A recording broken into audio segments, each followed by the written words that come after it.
खुदा की मोहब्बत, क्योंकि खुदा ने दुनिया से ऐसी मोहब्बत रखी कि उसने अपना इकलौता बेटा बख्श दिया, ताकि जो कोई उस पर ईमान लाए हलाक ना हो बल्कि हमेशा की ज़िंदगी पाए।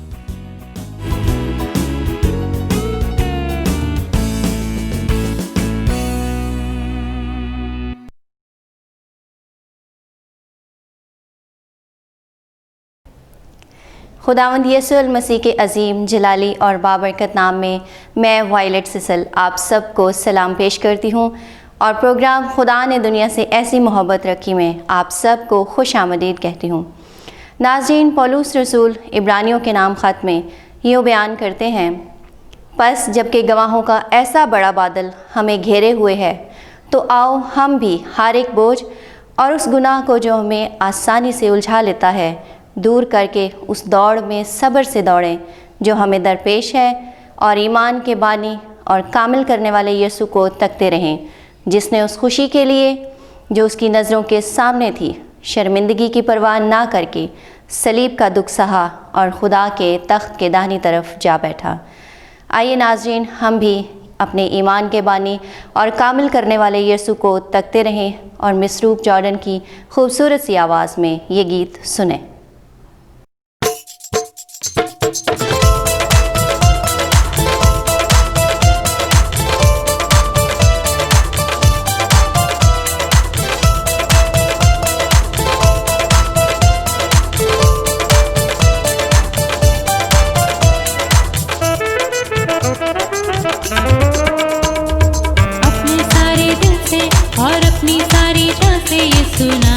सिताइश करो अपने सारे दिल से और अपनी सारी जान से यीशु नाम की सिताइश करो।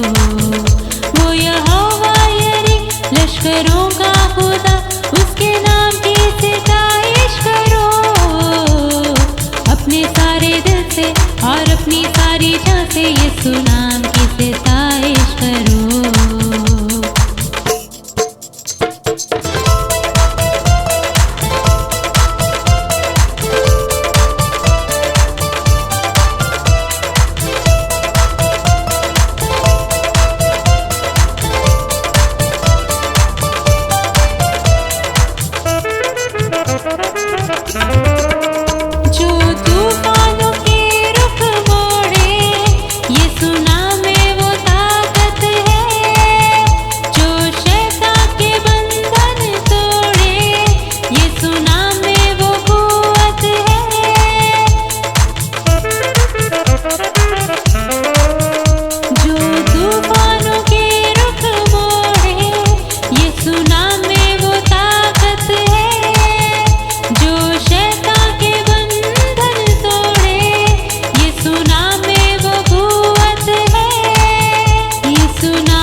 और अपनी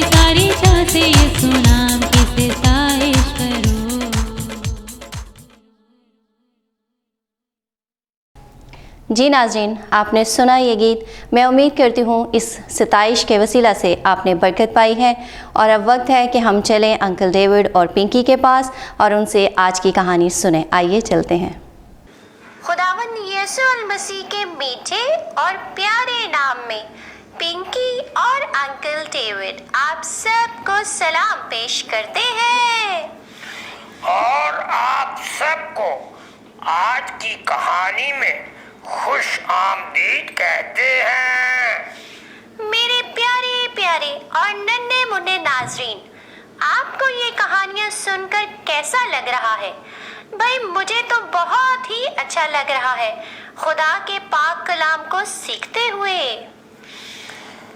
जी हाँ, तो नन्हे मुन्ने बच्चों, आप भी हमें जरूर बताएं कि आपको ये कहानियाँ कैसी लग रही हैं। जी हाँ, ताकि हमें ये मालूम हो सके कि ये कहानियाँ किस तरह आपकी जिंदगी में असर अंदाज हो रही हैं।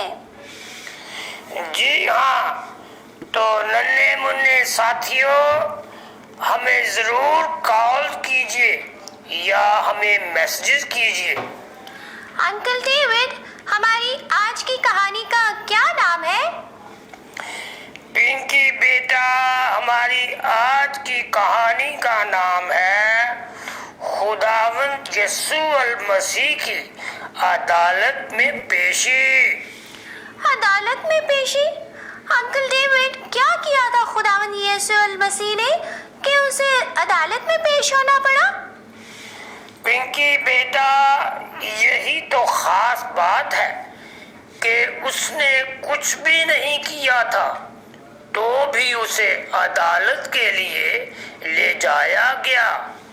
ये कैसी अजीब बात है अंकल डेविड? जी पिंकी बेटा, खुदावंद यीशु मसीह ने हमारे किए गए तमाम गुनाहों के कफारा के लिए उन पर सजा का हुक्म हुआ और उनको अदालत में पेश किया गया। अच्छा जी। हाँ जी। तो आइए नाज़रीन, ये कहानी सुने। यीशु की अदालत में पेशी। अब ये आधी रात का वक्त था। सिपाही यीशु को सरदार काहन के घर ले गए ताकि उससे बाज़पुर्स की जाए। पतरस उनका पीछा करते वहां गया। जब यीशु को घर के अंदर ले गए, पतरस बाहर बैठ गया और आग तापने लगा। घर के अंदर यहूदी रहनुमाओं के सामने यीशु की पेशी हुई। वो उसके खिलाफ बहुत से गवाह लेकर आए। चूंकि उनकी गवाहियां एक दूसरे के साथ मुत्तफिक न थीं, इसलिए वो यीशु को मुजरिम साबित न कर सके। यीशु ने उन्हें कुछ न कहा। आखिरकार सरदार काहिन ने यीशु की तरफ देखा और कहा, हमें बता, क्या तू जिंदा खुदा का बेटा मसीह है? यीशु ने कहा, हाँ मैं हूँ। तुम मुझे बाप के दाहिने हाथ बैठे आसमान के बादलों के साथ आते देखोगे। सरदार काहिन ने अपने कपड़े फाड़े और गुस्से से चिल्लाया, अब हमें और गवाहियों की जरूरत नहीं। तुमने खुद इसे कहते सुन लिया है कि ये खुदा का बेटा है। अब तुम्हारी क्या राय है? घर के बाहर एक लौंडी ने पतरस को देखा और कहा, तुम भी यीशु के साथ थे। पतरस ने इनकार किया। कुछ देर बाद एक और लड़की ने यही कहा और पतरस ने फिर इनकार किया। आखिरकार लोगों ने कहा, तुम भी यीशु के साथ थे क्योंकि तुम दोनों गलीली हो। पतरस ने कसम खाई और कहा, मुझ पर लानत हो अगर मैं इस आदमी को जानता हूँ।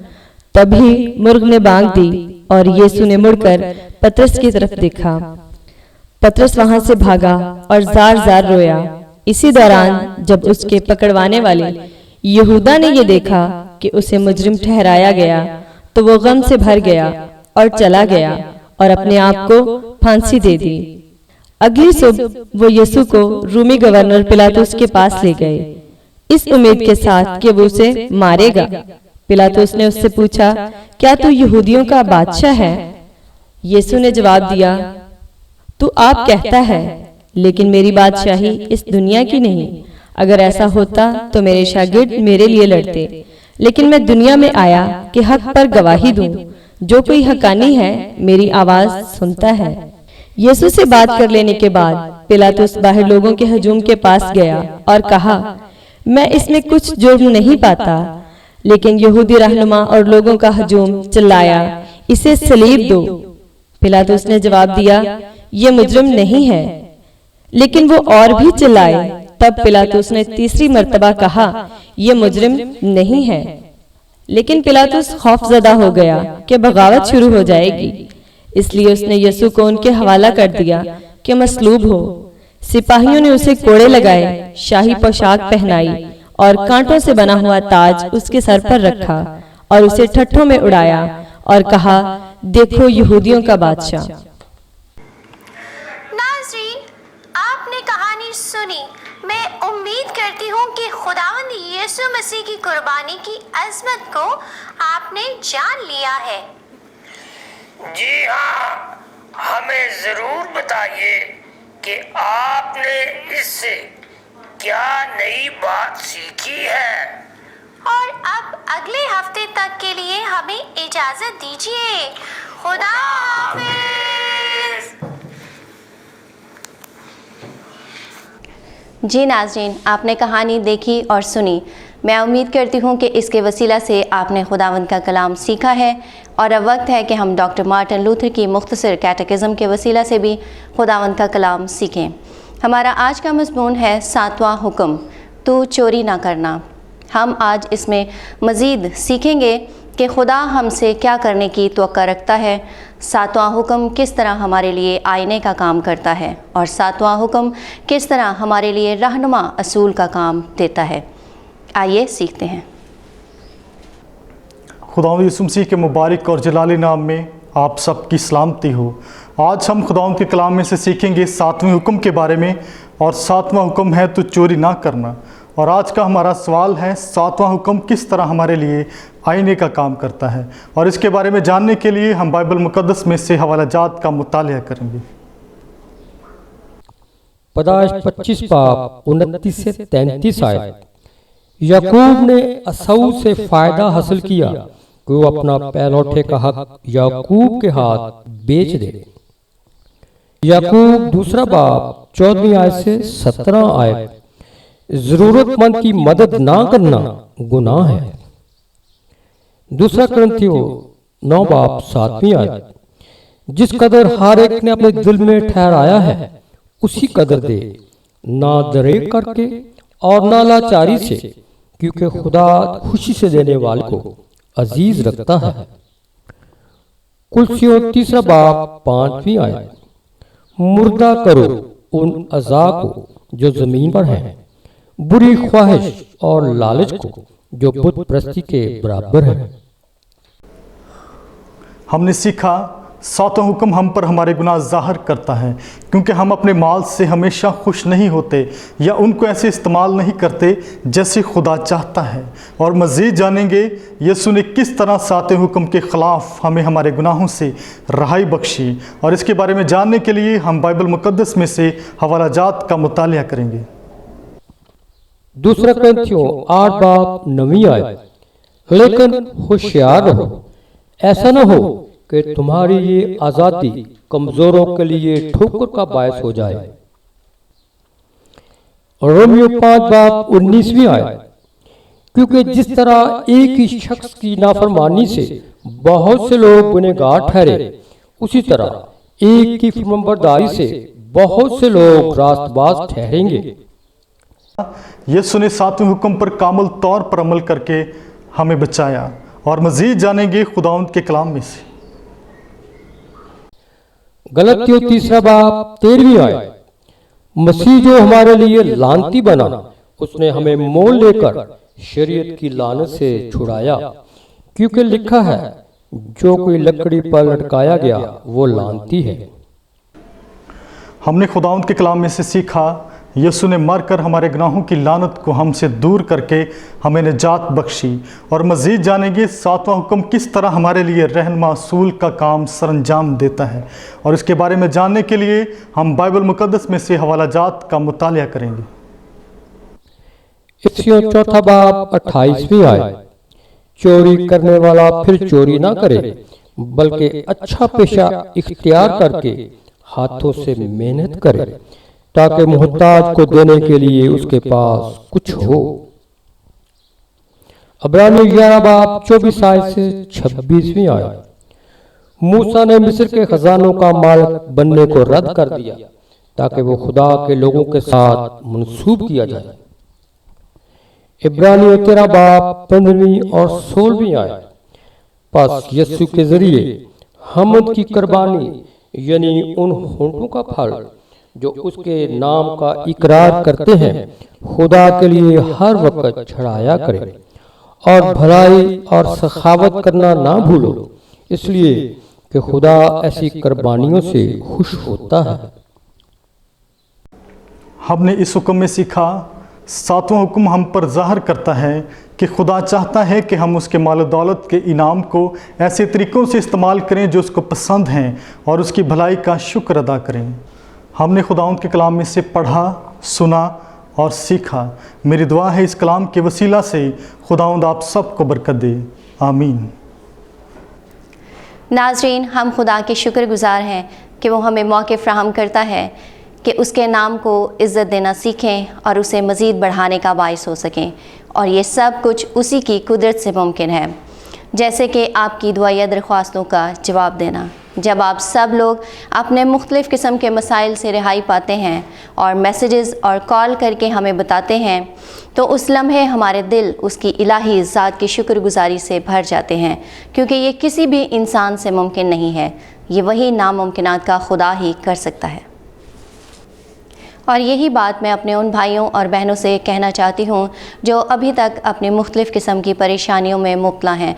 वो वाकई नामुमकिनात का खुदा है और उसमें सब कुछ मुमकिन है। बस ज़रूरी ये है कि हम दुआ में झुकते रहें और मांगने में ताख़ीर ना करें, तो वो अपनी कुदरत के मुताबिक हमें वक्त पर मुहैया करता है। और अब प्रोग्राम के इख्तिताम पर नाज़रीन, मेरी आपसे ये दरख्वास्त है कि प्रोग्राम से मुतल्लिक़ आप अपनी कीमती राय हमें ज़रूर दीजिए। इसके लिए हमें लिखिए। हमारा पता है Bible correspondence and teaching school, PO box number 6, Sahiwal, Pakistan. Calls और मैसेजेस के लिए हमारा फ़ोन नंबर है 03027891 703। खुदावंद आप सबको ढेरों बरकतों से माला माल करें। आमीन।